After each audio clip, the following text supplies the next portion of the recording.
Olá pessoal, sejam bem-vindos a mais este vídeo do canal.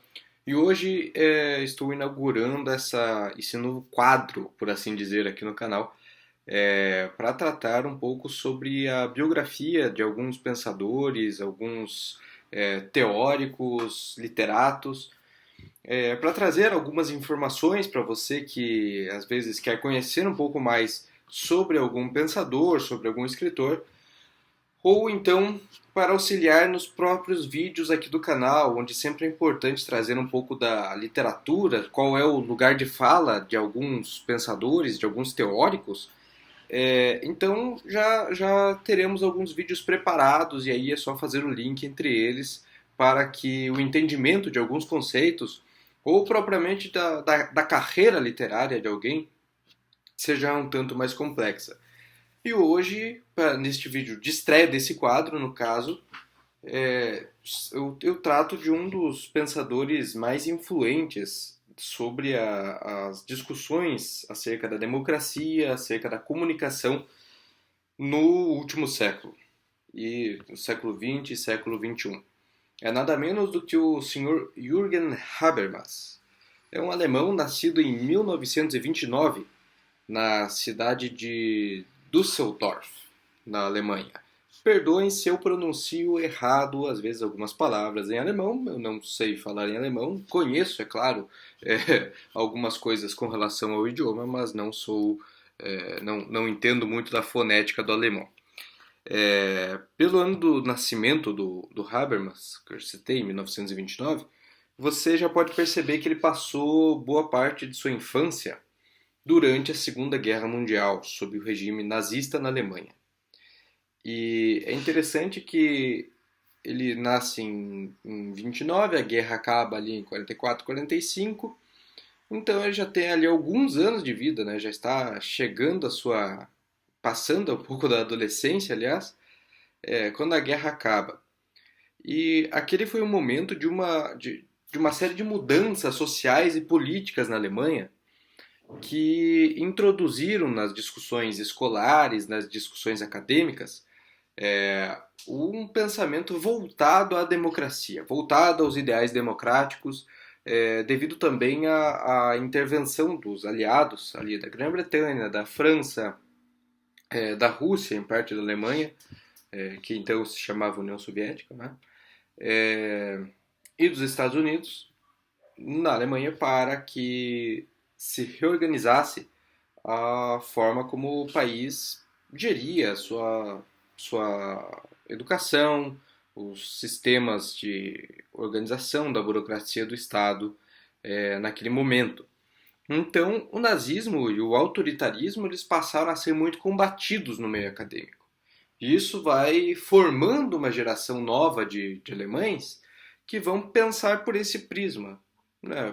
Pelo prisma de que o autoritarismo ele não é algo legal, como se tinha até então na Alemanha. Pensar pela lógica de que se torna acontece um retorno àquilo que eles não queriam mais naquele período que eles haviam passado. Toda forma de autoritarismo, então, ela passa a ser combatida nos meios acadêmicos. E o Habermas, sociólogo e filósofo, tendo já essa bagagem, esse tipo de formação trazida a ele ali já em parte de sua vida, ele se licencia na Universidade de Bonn em 1954. Logo após ele sair da universidade, ele passar ali pelos bancos acadêmicos, ele passa a atuar como pesquisador no Instituto Max Planck, que anos depois, ali mais de 10 anos depois, ele passa a ser diretor desse instituto. O Instituto Max Planck é reconhecido mundialmente pela excelência nas pesquisas científicas e no desenvolvimento tecnológico. Ou seja, é um instituto que ele não fica centrado apenas no debate social ou no debate filosófico. Ele vai além disso, integrando várias áreas. É como uma universidade, por assim dizer, mas é organizado enquanto instituto pelo governo federal e pelo governo institucional, pelo governo estadual ali da região da Baviera.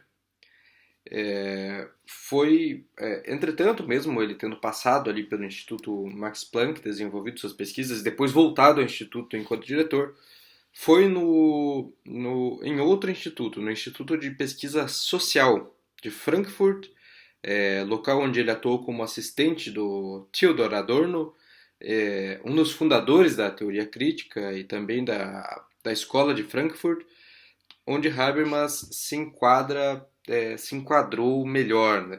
Ele passou a ganhar um reconhecimento maior.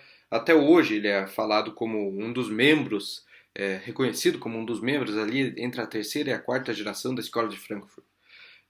Por que terceira e quarta geração? Depende da fonte que a gente consulta, né? Muitos consideram que ele vem ali a se enquadrar na terceira geração ou na quarta, mas isso não é de grande importância para este vídeo. O que interessa a nós sabermos é que ele é um pensador, um expoente, um dos expoentes da escola de Frankfurt. E tendo essa noção da teoria crítica associada ao pragmatismo, com o qual o Habermas teve um contato aprofundado quando passou a lecionar nos Estados Unidos a partir dos anos 60, passam a ser essas duas correntes, teoria crítica e pragmatismo, algumas chaves mestras do pensamento do Habermas. A sua filosofia, a sua sociologia, por assim dizer, tem um interesse especial pela democracia e pelos fundamentos da teoria social.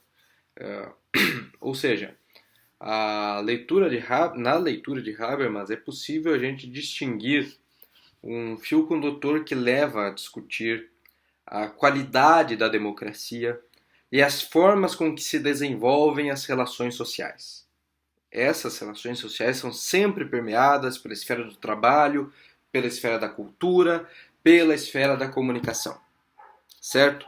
Então, o pensamento do Habermas ele sempre está voltado a essas questões de como construir uma sociedade democrática, como melhorar a democracia, como se organizam as relações entre as pessoas, as relações de trabalho, nessas sociedades consideradas modernas em que nós vivemos.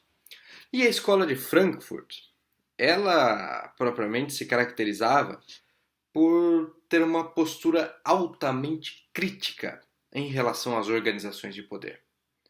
Não é à toa que os teóricos dessa escola, essa escola ali que tem como seus principais expoentes o Adorno, o Max Horkheimer e também, é claro, o Habermas, mas tivemos aí também o Walter Benjamin, que se encontrava um pouco mais deslocado das discussões centrais da escola de Frankfurt, mas ainda assim era um dos seus membros.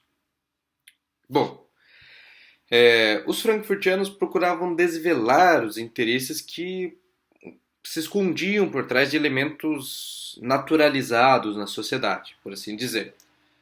O exemplo mais clássico para mostrar como que eles pensavam, geriam a vida acadêmica, no caso, é o texto do Adorno e do Horkheimer sobre os meios de comunicação de massa e as implicações desses meios de comunicação que atuavam na manutenção da minoridade da população. Eu falei atuavam, mas isso é um assunto muito atual, né? Então não se pode dizer que não, olha só, depois o texto deles acabou. Não, foi um ato falho meu dizer que atuavam. Ainda persistem e ainda são, ainda é uma teoria, ainda é um texto esse do Adorno e do Horkheimer, muito discutido na academia, muito utilizado em pesquisas, porque ele traz uma veia crítica muito pertinente para se discutir a atuação dos meios de comunicação nas sociedades modernas.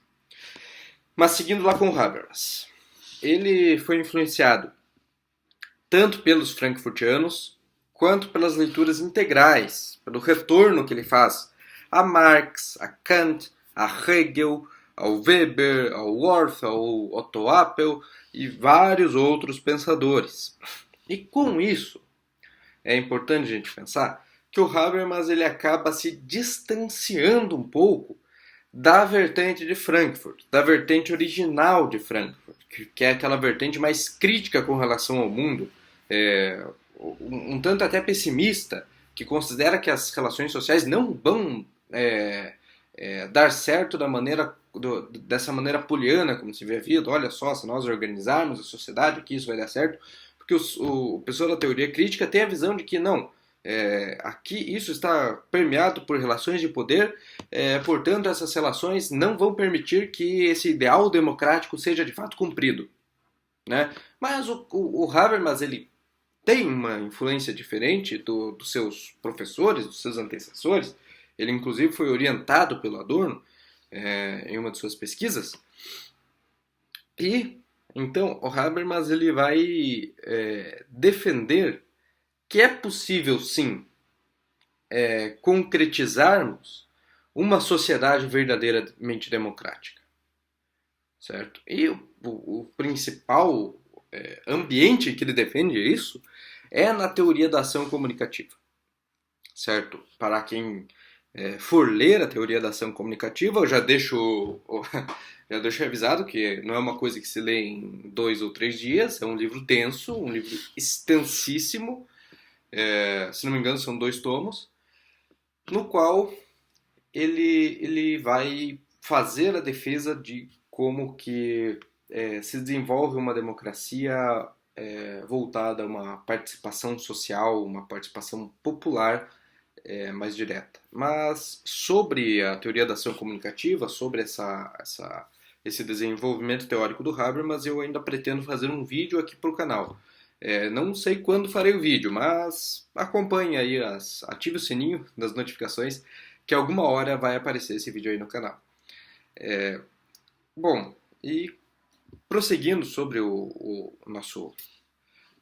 nossa estrela do vídeo de hoje, né, sobre o Habermas, uma das características da escrita dele também que é importante a gente pensar é que ele costuma fazer uma recuperação quase que genealógica dos conceitos que ele debate. Mas o que seria uma recuperação genealógica?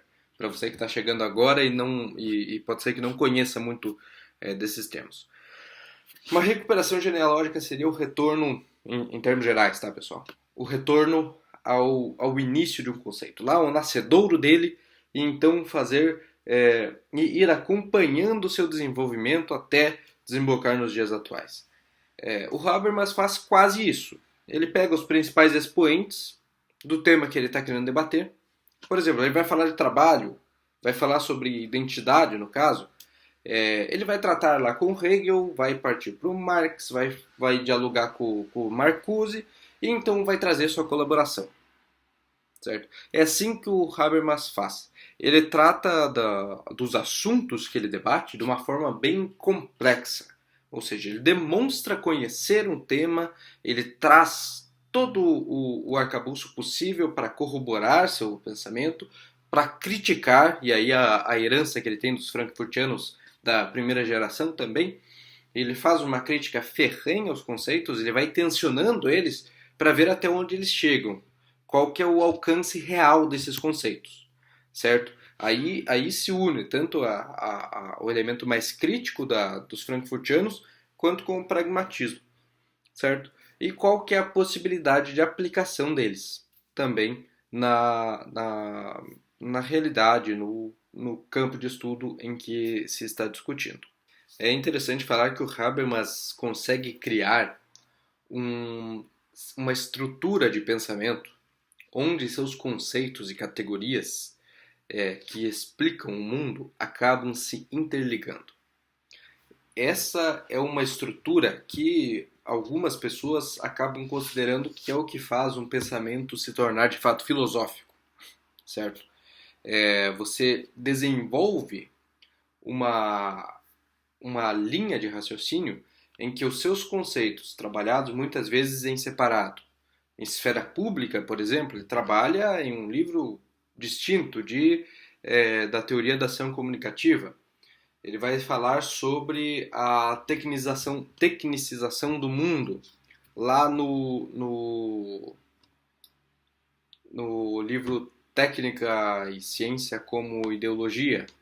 Então, nós percebemos que o Habermas ele é um pensador, um filósofo, sociólogo, que tem uma estrutura de pensamento muito complexa, certo? E que não é possível nós pegarmos a obra do Habermas e compreender o que ele quer dizer, compreender quais são os fundamentos de sua obra em uma leitura apressada, sabe? O Habermas exige ser lido com bastante atenção, com calma e, sobretudo, com atenção aos pensadores que ele vai trazendo como referências também.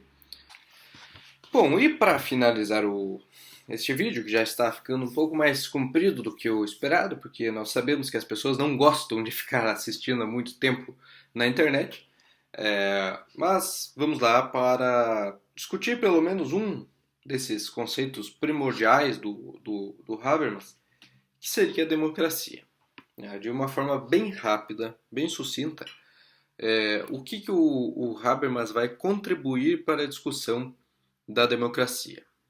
Ele vai colaborar, a partir de seus conceitos, para que se pense a democracia enquanto um espaço de participação direta da população. Ou seja, a democracia representativa, em que as pessoas simplesmente vão escolher os seus representantes de 4 em 4 anos, de 5 em 5, de 3 em 3, tanto faz a periodicidade em que isso ocorre, ela não seria um modelo de democracia completo, por assim dizer. O que o Habermas defende é que dentro do sistema democrático hajam instituições em que as pessoas, a população, a sociedade civil, as pessoas em geral, que possam ter acesso também às informações necessárias para que elas estejam discutindo em sociedade, passa então a debater. E, nesse debate democrático, o que vale sempre é o melhor argumento. Não se trata de um sofismo. Não. É o melhor argumento baseado nas razões, nos dados sobre a realidade, para que se discuta o mundo a partir da racionalidade. Ou seja, o Habermas ele vai ter uma influência kantiana bem considerável e ele vai dizer que é necessário que repensemos a forma como discutimos as instâncias democráticas, porque quando o que vale é a troca de favores políticos, muitas vezes o progresso social acaba sendo impedido. Portanto, o que é necessário e o que é urgente que aconteça é que nós passemos a discutir mediante razões e que ninguém seja discriminado nesse espaço de debate. Certo? Portanto, o que é que acontece? Qual que seria essa discriminação? Não, vamos dar mais atenção a essa pessoa que é mais rica, ou esse sujeito que ele é mais influente, ou esse que é, olha só, então quer dizer que esse professor universitário tem todas as respostas para o mundo? Não. Se algo me afeta na sociedade, eu tenho o direito de falar sobre aquele assunto. Tenho o direito de me expressar. Mas existem críticas, é claro, com relação a essa discussão do Habermas. Porque dificilmente você conseguiria fazer um desenvolvimento, uma organização social dessa maneira, com que todos participem do debate na esfera pública, com que todos participem mediante razões. O indivíduo que não quer participar mediante razões, aí a própria teoria se explica. Tudo bem, se ele não quer, foi de livre escolha dele, mas o ideal seria que ele participasse, é claro. Mas e as pessoas autoritárias, como é que fica? Um Bolsonaro da vida, como que fica? Bom, se o sujeito, a priori, já tem posicionamentos antidemocráticos, portanto, ele está fora do jogo democrático. Ele não está se propondo a participar de uma discussão mediante razões.